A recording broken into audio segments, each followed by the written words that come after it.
Hello, નમ્રતા સુમદ B.A.Sem-6 તેમાં paper number 20 આંતરરાષ્ટ્રીય વ્યાપાર અને ભારત. તેમાં આપણે ગયા લેક્ચરમાં 1991 પછીમાં જે વેપારની જે દિશા ગણવામાં આવે છે તેની અંદર જે કંઈ પરિવર્તનો આવેલા હતા તેના વિશેની આપણે વાત કરી હતી. હવે વેપારના જે દિશાની અંદર જે પરિવર્તન આવ્યા હતા તેમાં આયાત અને નિકાસ એ બંનેના વ્યવહારની અંદર કયા દેશો સાથે આપણે તેનું વિવરણ અને તેની સ્પષ્ટતા કરવાની છે તેના વિશેની વાત કરી હતી. બરાબર, કાલે જે આપણે જોયું હતું તેમાં 1991 પછી જે નિકાસ આયાતની જે દિશા છે તેમાં કયા કયા ફેરફારો આવેલા હતા તેના વિશેની આપણે વાત કરી હતી. તેમાં પણ પેટ્રોલિયમ પેદાશ અને નિકાસ કરતા સંગઠન દ્વારા જે આયાતની અંદર વધારો થયો હતો એ જે મુદ્દાઓ છે તે જ મુદ્દા નિકાસની અંદરની જે દિશા છે તેની અંદર જે પરિવર્તન આવે છે તે જ મુદ્દાઓનો તેમાં સમાવેશ કરવામાં આવેલો છે. બહુ ઝાઝો ફેરફાર નથી, પરંતુ જ્યારે આયાત શબ્દ જ્યાં વાપરેલો છે ત્યાં અહીંયા નિકાસ શબ્દ વાપરેલો જોવા મળે છે. બાકી મુદ્દા છે એ બધા સેમ ટુ સેમ છે, એમાં કાંઈ ફેર નથી. એટલે તો જ ખબર પડે ને કે આયાત અને નિકાસમાં કેવી રીતે ફેરફાર કરવામાં આવેલો. જો મુદ્દા છે તમે જે વસ્તુની આયાત કરતા હતા એ જ વસ્તુની તમે હવે નિકાસ કરવા માંડ્યા છો, તો એના કારણોસર આપણે વેપાર દિશામાં જે પરિવર્તન આવેલું છે તેના વિશેની આપણે માહિતી મેળવવાની છે. તો આપણે જોઈએ તો પહેલો મુદ્દો કાલે આપણે જોયેલો હતો કે 1991 પછી આયાતોની દિશામાં આવેલા પરિવર્તનો. આજે આપણે જોવાના છે બીજો મુદ્દો જે છે તેમાં જ 1991 પછી નિકાસોની દિશામાં આવેલા પરિવર્તનો. તેની અંદર પહેલો મુદ્દો એ જ છે પેટ્રોલિયમ પેદાશના સંગઠનવાળા દેશો ઓપેકમાં આપણી નિકાસમાં વધારો થયેલો જોવા મળે છે. એટલે કે પેટ્રોલિયમ પેદાશના જે ઓપેકના દેશો છે તેની અંદર આપણે નિકાસોના પ્રમાણમાં વધારો કરતા ગયા છીએ. નિકાસની ટકાવારીનું પ્રમાણ 6.1% જેટલું જોવા મળ્યું છે. તો એ જે 6.1% છે એ 87-88ની વાત કરવામાં આવી છે કે ત્યારે આપણી નિકાસોનું ટકાવારી પ્રમાણ 6.1% જેટલું જોવા મળ્યું હતું, અને તે વધીને 2010-11માં 21.5% જેટલું જોવા મળ્યું છે. એટલે કે 2010-11ની અંદર આપણે નિકાસોનું પ્રમાણ 21.5% છે એ કરવા લાગ્યા છે. બીજો મુદ્દો છે વિકાસશીલ દેશોમાં થતી નિકાસોમાં વધારો.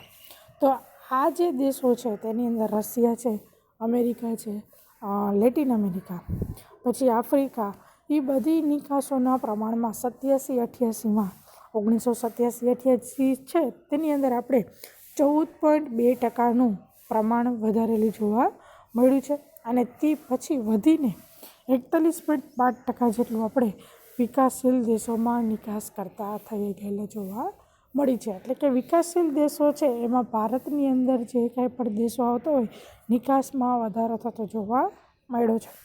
ત્રીજો મુદ્દો છે આર્થિક સહયોગ તેમજ સંગઠન OECD. જેમ ઓપેકના દેશો છે તેવી રીતે આર્થિક સંયોજન સંગઠનના પણ દેશો છે તેની અંદર આપણે એને OECD તરીકે ઓળખીએ છીએ. તો તેની અંદર નિકાસમાં ઘટાડો થયેલો જોવા મળે છે કે જે સંગઠનના દેશો છે તેની અંદર તેનું પ્રમાણ ઘટી ગયેલું છે. તેમાં 87-88ની અંદર નિકાસોનું પ્રમાણ 59% હતું, તે ઘટીને 2008-9માં 36.9% છે એ થયેલું જોવા મળે છે. ખાસ કરીને નિકાસોમાં ઘટાડો યુરોપિયન સંઘ, ઉત્તર અમેરિકા, ઓસ્ટ્રેલિયા, જાપાન અને સ્વિટ્ઝરલેન્ડમાં થયેલો જોવા મળે છે. એટલે કે આર્થિક સંયોજનના સંગઠનો છે તેની અંદર આ જે રાજ્યો છે, જે દેશો છે, એટલે કે યુરોપિયન સંઘવાળા છે, ઉત્તર અમેરિકાવાળા છે, ઓસ્ટ્રેલિયા છે, જાપાન છે, સ્વિટ્ઝરલેન્ડ છે, એ લોકોએ નિકાસોનું પ્રમાણમાં ઘટાડો કરી નાખેલો જોવા મળ્યો છે. પછી USA અને UKમાં પણ નિકાસોમાં ઘટાડો થયેલો જોવા મળ્યો છે. કે આ બંને દેશોમાં આઝાદીના શરૂઆતના વર્ષોમાં નિકાસોનું પ્રમાણ છે એ ખૂબ સારું એવું ઘટી ગયું છે, પરંતુ ત્યારબાદ ક્રમશઃ તેમાં ઘટાડો થતાં USAમાં થતી નિકાસ ઘટી અને 2010-11માં 10.1% જેટલી યુકેમાં થતી નિકાસો પણ ઘટી છે અને તેમાં 2.8 2010-11માં જોવા મળેલી છે. એટલે નિકાસોનું પ્રમાણ છે ત્યારે ઘટેલું જોવા મળ્યું છે. પછી પૂર્વ યુરોપના દેશોમાં થતી નિકાસ. તો પૂર્વ યુરોપના જે દેશો છે તેની અંદર પણ નિકાસોનું પ્રમાણ છે એ ઘટેલું જોવા મળે છે. એટલે કે આઝાદી બાદ 1970માં દેશોના જે નિકાસનું પ્રમાણ છે એ સારું એવું ઘટ્યું અને ત્યારબાદ તેમાં ક્રમશઃ સતત ઘટાડો ચાલતો જોવા મળે છે.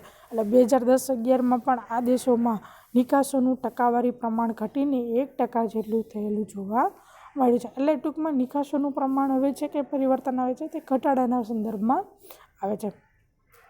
પછી છે પૂર્વીય જે નિકાસકારો હતો તેના વિશે આપણે નિકાસના જે પ્રમાણની અંદર જે ટકાવારી પ્રમાણ ઘટી ગયું છે તેના વિશે ની જે 1970ની અંદર જ્યારે આઝાદી મળી ત્યારબાદના જે નિકાસકારો છે તેમાં પૂર્વ યુરોપના દેશો છે તેમાં નિકાસો થતી જોવા મળી છે.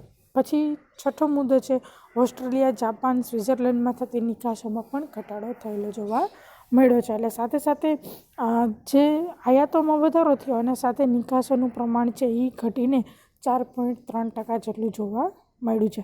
જો વિકસિત દેશો પણ નિકાસોનું પ્રમાણ ઘટાડી શકતા હોય તો વિકસિત જે દેશ છે એ અને વિકસિત દેશો જે છે તે એનું પ્રમાણ ઘટાડી શકતા હોય તો વિકાસશીલ દેશ અને અલ્પ વિકસિત દેશ તો તેના નિકાસોનું પ્રમાણ ઓટોમેટિક ઘટી જ જતું હોય છે. કારણ કે તેની પાસે એટલા બધા સાધન સામગ્રી ન હોય, પછી એની પાસે કંઈ ટેકનોલોજી વધુ પડતી નથી હોતી, તો તેના કારણે નિકાસોનું પ્રમાણ ઘટી શકે છે.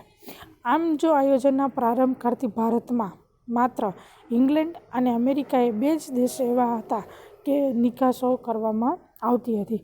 પરંતુ ત્યારબાદ 1991થી 2010-11માં સુધીના સમયગાળામાં પ્રણાલીગત દેશોની અંદર જે ઘટાડો થયેલો છે તેની અંદર જે કાંઈ નિકાસોનું પ્રમાણ ઘટેલું છે તેની અંદર વિશ્વના અન્ય દેશો સાથે નવા સંબંધો સ્થાપિત કરીને France, Belgium, Germany, Italy, Australia, Japan, Switzerland, ચીન, હોંગકોંગ, મલેશિયા, સિંગાપોર વગેરે અનેક દેશોમાં આપણી નિકાસોનો વધારો થયેલો જોવા મળ્યો છે. એટલે કે ભારતનો 2010-11માં જે સમયગાળાની અંદર ફેરફાર થયો છે તેમાંથી વિશ્વના બધા દેશોની અંદર આપણે નિકાસોનું પ્રમાણ છે એ વધારતા ગયેલા જોવા મળી છે. એટલે ભારતની વાત કરવામાં આવી કે ભારતમાંથી ઇંગ્લેન્ડ અને અમેરિકા એ જ 2 મોટા દેશો હતા કે જ્યાં નિકાસો કરવામાં આવતી હતી.